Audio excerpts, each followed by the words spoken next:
Good morning, everybody. Hope everybody had a great weekend watching college football. It's so much fun to see everybody back on the field and playing, and such a credit to everybody who's been involved in making this happen. And these coaches and players across the country have been incredible to play without coaches, to play without some of their players on their teams. Even when some are postponed to get ready to go back the next week. So it's been really pleasing to see.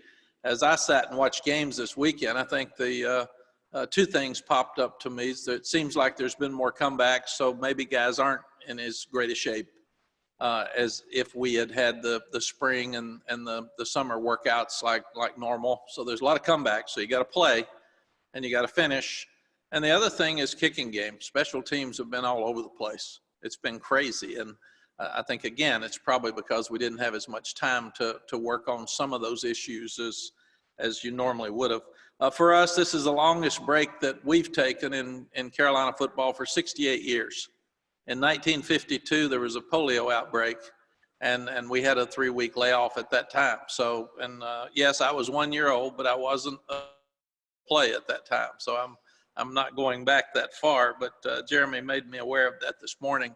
We've actually had 2 good weeks of practice, which has been interesting. I didn't know how they would respond last week after not playing Charlotte and then us not being able to secure a game for the weekend. But we had 3 good days of practice last week, so we've had a lot of work on Boston College moving forward. The positives are the young guys that missed spring practice or didn't get as much work this summer have had an extra week to work, or really 2 weeks to work. So hopefully they'll be more ready to play than they would have 2 weeks ago. Also, guys that were injured, as Jeremy mentioned a couple of names before we started, will be healthy for this game, and they probably couldn't have played in an earlier game. I thought this morning about does it still hold true that you improve the most between your first and second game if there's 2 weeks between them, and 3 weeks really between them? And I think probably not. We're starting over. We've got to completely start over. I think the reason you improve so much between game 1 and game 2 is you go right back to work, correct all your mistakes, and you're back into full practice mode. So where I listened to some of our players and I've talked to them, and they said they think it's been really good because we're fresh. We've been able to continue to get in condition and still worked on Boston College, but we still haven't had our second game. So that'll be interesting to see this weekend as we move forward. But I'm not worried about them being excited about playing.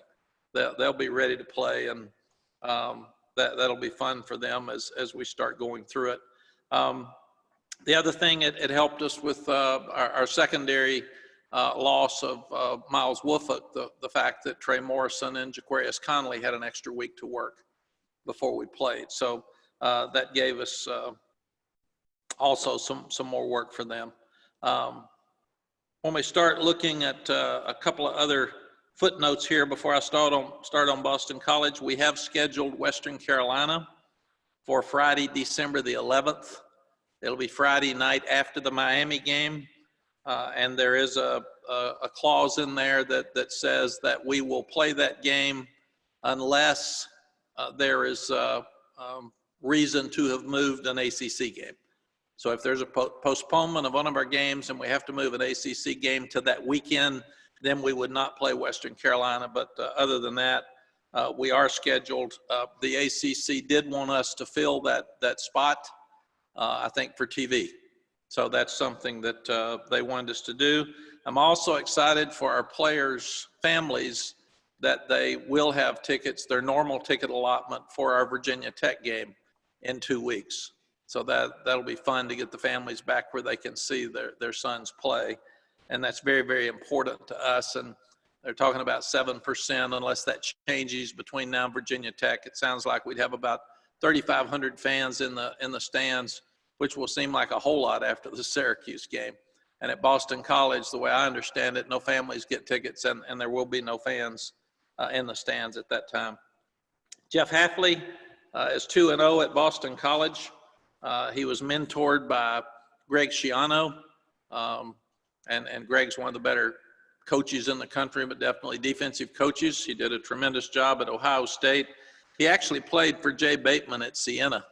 Jay was a 26-year-old head coach, and he and Jeff are very close, and they've been good friends for a long time. And Steve, I've met Jeff on Zoom because of our meetings this spring. I haven't met him in person, so I'm looking forward to the challenge this weekend. He has them playing hard. They really got after Duke, and last week didn't play as well against Texas State, but for a new coach with a new staff to have the confidence to hang in there and be 14 down and the team believe in them and come back and win the game, that's probably the worst thing that could have happened to us, because it gives them a lot of confidence coming into this weekend. Steve Adazio had a team of big, strong, tough offensive linemen and running the football, and that was his culture, a defense that played really, really hard. And Jeff's doing the same stuff. 4 of their 5 offensive linemen are back. All 4 of those guys got some awards in the ACC last year. They've got arguably the best tight end in the country in Hunter Long at 16 catches in 2 weeks, 174 yards, 2 touchdowns. So he is an impact player for sure. They've got a big quarterback that transferred in from Notre Dame that was very highly recruited, and Jerkovic. He's 6'5", 230. And he's off to a really good start, and he didn't even get there till August. So every week that he plays, he's going to get better and learn more about their offense. So 2 really good backs in Bailey and Levy. Bailey's the 40-pound pounder, and they would like to stay on the field and keep the ball against us because they're a lot bigger than we are up front. And you've got Levy, who's a special teams captain that can play really, really well in space. And then 2 wide receivers, Flowers, who can fly, and Gill, who's a transfer from Ohio State. So you know he's very talented as well. So offensively, those guys are good. You start looking at what they do defensively. Jeff was raised on the defensive side of the ball, so they forced 6 turnovers in 2 games. We've only forced 1 in 1 game. So that's a concern for us. They've got 2 really good pass rushers outside with Valdez, 97 and 11. Shalal, they're both really quick guys inside. Uwanka and Beckett are 2 really good transfers in the defensive line. They're physical. They're not as tall as our offensive linemen, so we're going to have to play with really, really good leverage. Probably their guy that they believe in is Isaiah McDuffie, number 55, the middle linebacker. He's all over the field, and he seems to be their spiritual leader. And then they're coached really, really well in the secondary. So it'll be a fun challenge for us. I'm excited about playing and getting back on the field and just seeing our guys. They've worked so hard. They deserve to play. How will we play? How does anybody know? But it's a national TV game. My friend Joe Tessitore's he's calling the game along with Greg McElroy. And so it's going to be a great moment for us and Boston College to showcase who we are nationally. Questions? Okay. Again, use the raise hand function, and please identify yourself and the affiliation you are representing. We will begin today with Andrew Jones. So Andrew, go ahead. Hey, Coach, what would be a bigger concern? How amped up guys are for an opener, or something like this where you go 3 weeks without playing, you've already gotten a taste of being on the field, and maybe the anxieties might be a little bit more of an issue? Andrew, I feel like that we are definitely starting the season over. Seems like Syracuse was forever ago. And we played well against Syracuse, except in the second quarter offensively and on special teams. The rest of the game we played well, but we saw things we needed to fix, and we've addressed those things, and now it's time to just do it again. And hopefully we've got 7 straight weeks here, and you've got to anticipate that you play all 7 of those games. And hopefully each week that players will understand more how to handle COVID, and coaches will understand it. And like I said, we're seeing players missing games, and guys are going on next man up, and we're seeing coaches miss games and next man up. So also this will be our first time to travel. So we haven't done that. I thought we were one of the fortunate teams to have 2 home games to open the season so we could get comfortable with all the guidelines. And then we lost our second game, but now we've got to get on a plane, and that'll be different. The whole thing will be different. But we have stayed in the hotel. We have some of that routine in place. So I'm just excited to see how we are. I think we've got a chance to be good. This will be a great test for us. Virginia Tech looked really good. So we've got them next weekend. We're about to jump back into it now. We can't, we've been talked about and bragged on enough. It's time for us to prove something. Sam said last week that he didn't think timing would be an issue because in practice, he gets to actually throw to all the receivers and throw to them a lot. In your experiences, is timing affected by a layoff like this, or is what Sam said 100%? You go in your repetition and should carry into the games? Yeah, Andrew, I'm going with Sam. We've thrown the ball well in practice. The guys have had great timing. Our secondary is really good, so they've had great battles against each other in practice, and that competition's made us better on both sides of the ball. I think what gets off is special teams. I think that's what we're seeing. You people just can't show the full live picture and keep your team healthy with special teams, and that's what's suffering in ball games so far. You also could see, I'm concerned about ball protection simply because you don't tackle as much full speed. So we haven't done that. You would have gotten that in a game with Charlotte. And you're also concerned some that we didn't strip the ball very well last year, and we didn't strip the ball well against Syracuse. So we need to do a better job of forcing turnovers on defense. So those are things I think that you miss by not playing in live action in a game. Thank you. Appreciate it. Thank you. Okay, Aaron Beard, you're up. Hey, Mac, Aaron Beard with the AP. I'm glad you mentioned conditioning because I was going to ask about that today. What kind of, maybe did you do extra emphasis on conditioning as one of the things you had time to do during this gap? Aaron, we really didn't. We continued to do what we've been doing.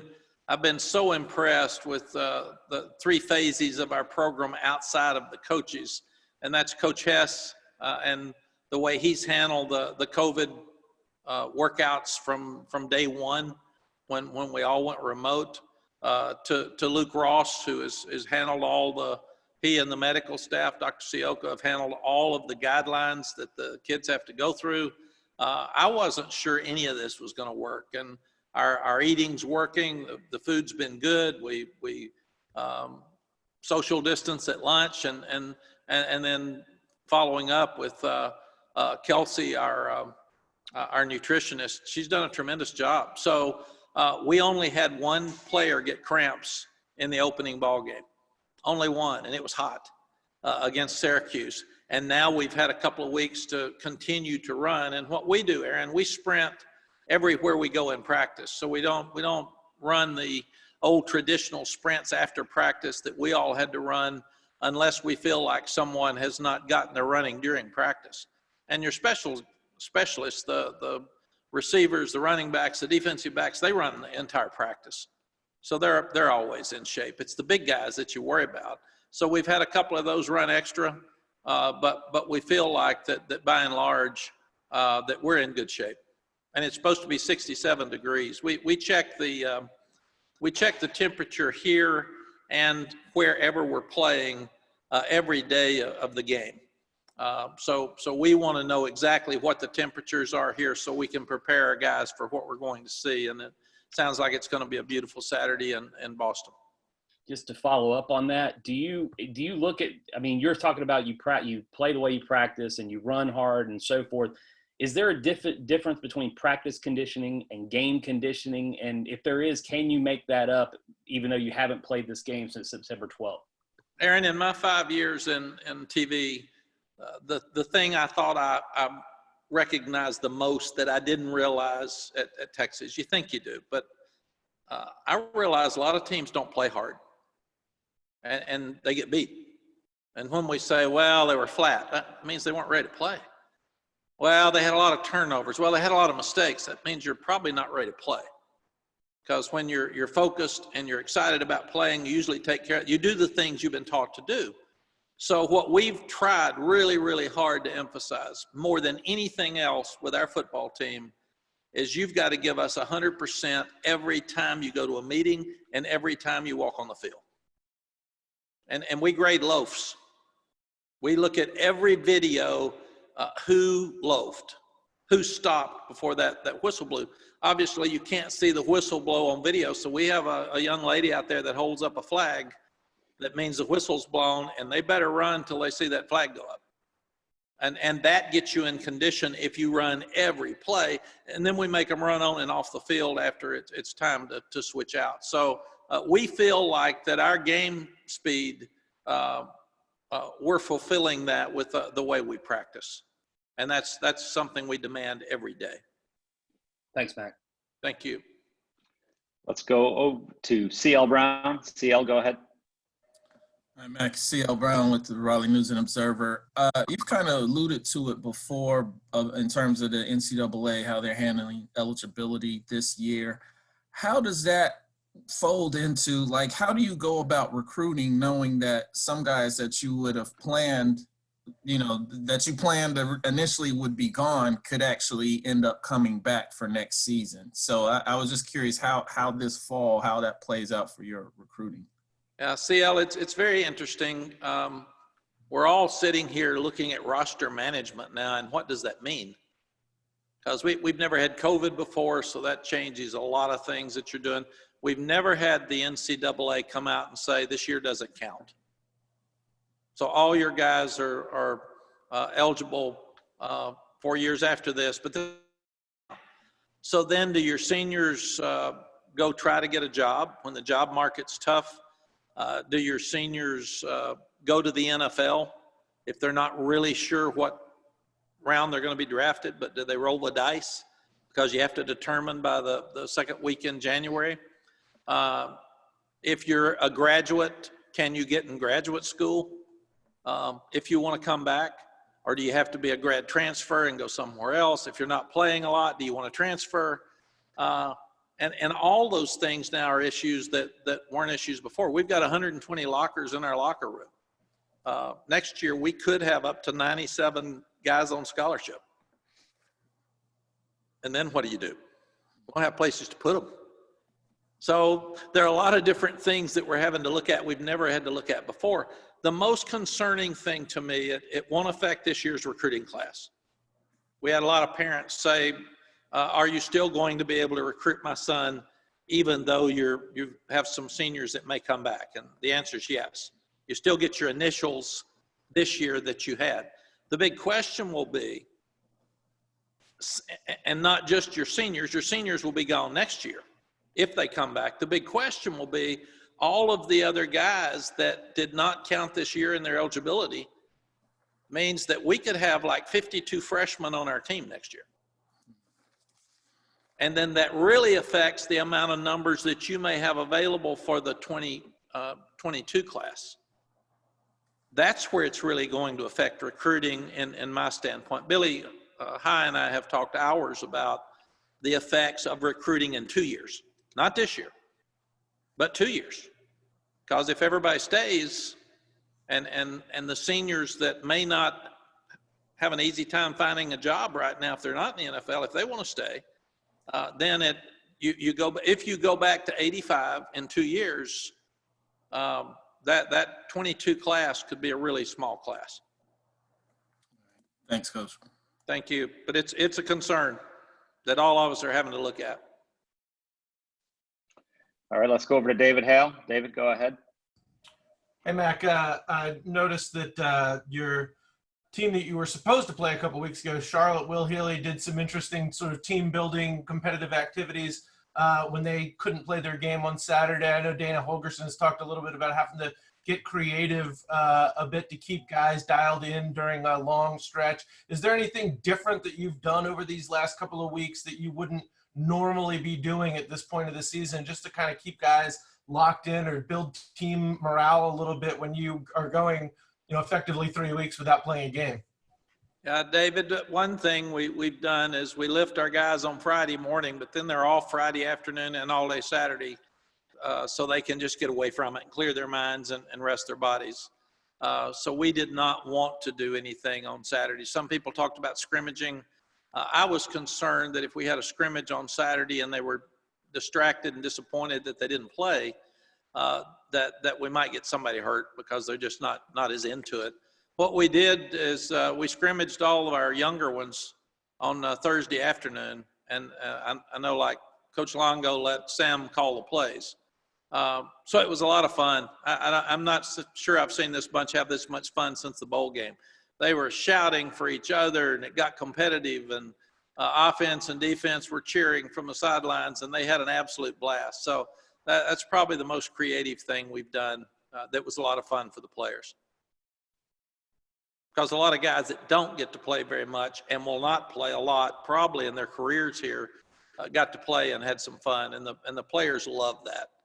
They really enjoy watching guys have fun that work hard on scout teams and young players that haven't had their opportunities yet. All right, next up is Greg Barnes. Greg, go ahead. Mac, I wanted to ask you about the Western Carolina game that you mentioned. Did you have a preference whether that game was played the week of the bye week in November before the Notre Dame game, or did you like the December 11th? Greg, we ended up because our university moved everything back a week. We have finals the week before the Notre Dame game, so we could not have played that weekend. I mean, we looked at every possible scenario, and it would have been very, very unfair and not smart for us to be taking finals the day of the game and the day before and maybe the day after. So that was something that we initially wanted to do when Rick Steinbacher started looking at the changes in our academic schedule possible. And then the ACC did want us to play a +1. We asked, and they said that they would like for us to do that. So we felt like that this was the only other possible way to schedule it. And Western Carolina did work with us. So if we're unfortunate enough to have to postpone a game and move it back, another one, then it would take the place of the Western Carolina game. There are already a couple of other ACC games scheduled for that second weekend of December. Has the ACC given you any indication that the championship game will be played on December 19th? They have not. In fact, I'm not even sure that decision has been decided. We've been trying to get to Saturday. So we're wanting to play the ones this Saturday. So I haven't been able to worry about down the road yet. And I was just told a few minutes ago about the Western Carolina game. I mean, that popped up within the last 30 minutes. Okay. Thanks, Mac. Thank you.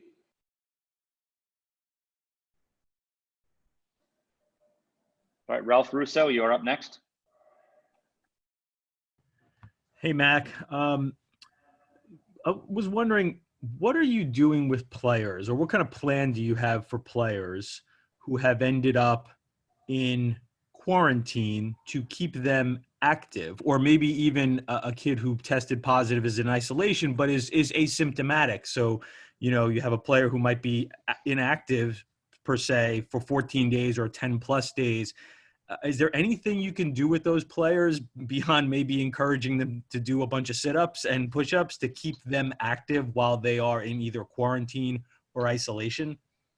Ralph, we really can't. We obviously can communicate with them through Zoom, and they get to continue to go to class. But they have to have medical clearance before they can work out with us.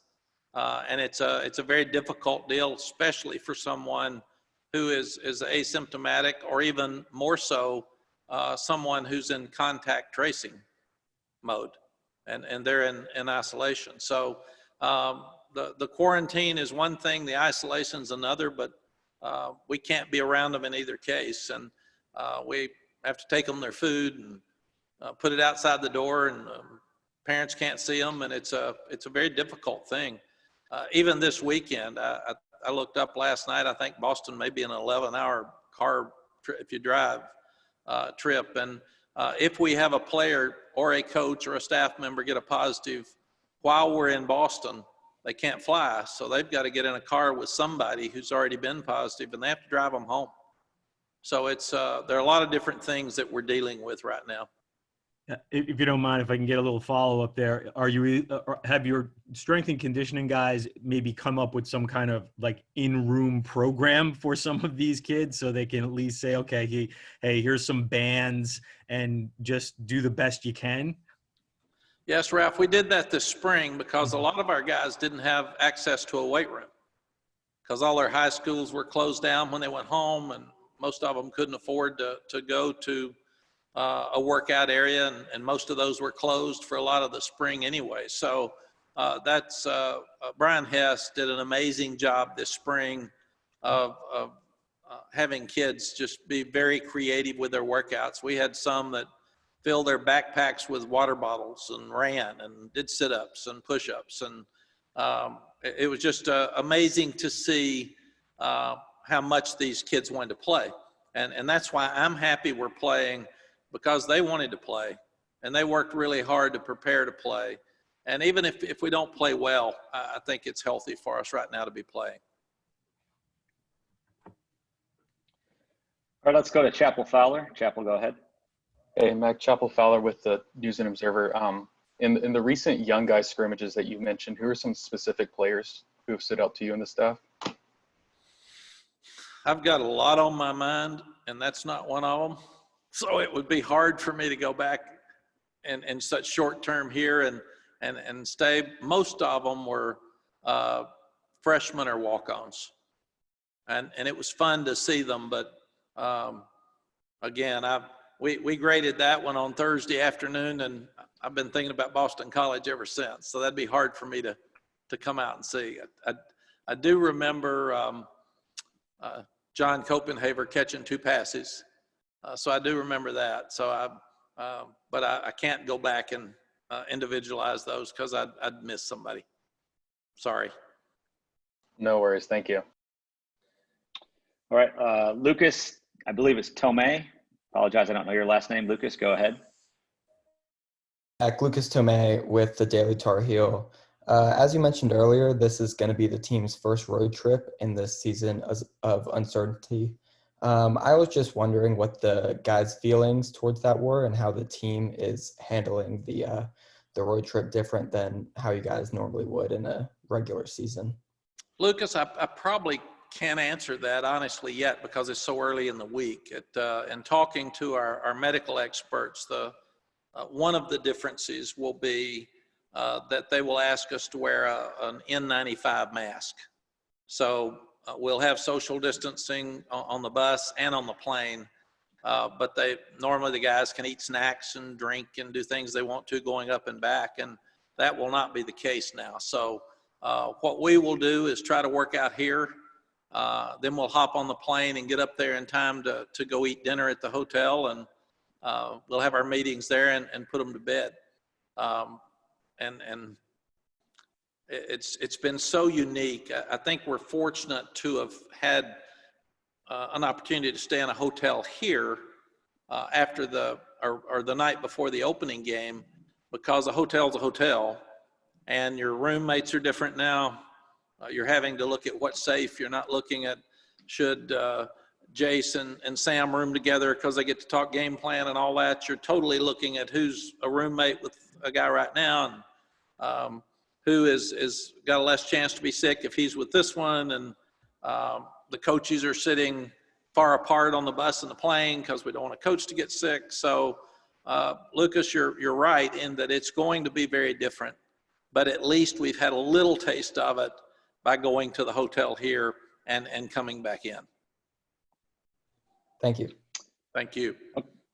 Last one for Coach Brown, Luke Buxton. Luke, go ahead. Hey, Coach. Luke Buxton with Inside Carolina. I'm curious, with the announcement that Keenan can have 7% capacity, do you have any indication of who will be allowed or who will have preference? Do the players get to have any vote or say if that will be students or a mixture of fans? Luke, I only know that I was told that the players can have the normal ticket allotment that they would have had for a normal game. Other than that, it's way beyond me to figure out who goes in. I'm sure Bubba and Kevin and Rick Steinbach are looking at that now. They went from absolutely no fans to 3,500, I think, is our 7%, and that could even change. But Rick and Bubba have worked really, really hard since all this started, understanding they got a plan for a full house. They got a plan for 50%, 25%. So they've looked at a lot of different scenarios and how to keep all of those scenarios safe. So, but they would have to answer that for you. Again, I'm staying in my little lane here and trying to get ready to play Boston College. Thanks, Coach. Thank you. All right, Coach, that's the last one we got for today. Thanks for your time. Thank you. Y'all have a great week. And I would say we'd see you in Boston, but I guess I'll see you on Zoom, or I'll see you Wednesday before that. So thank you.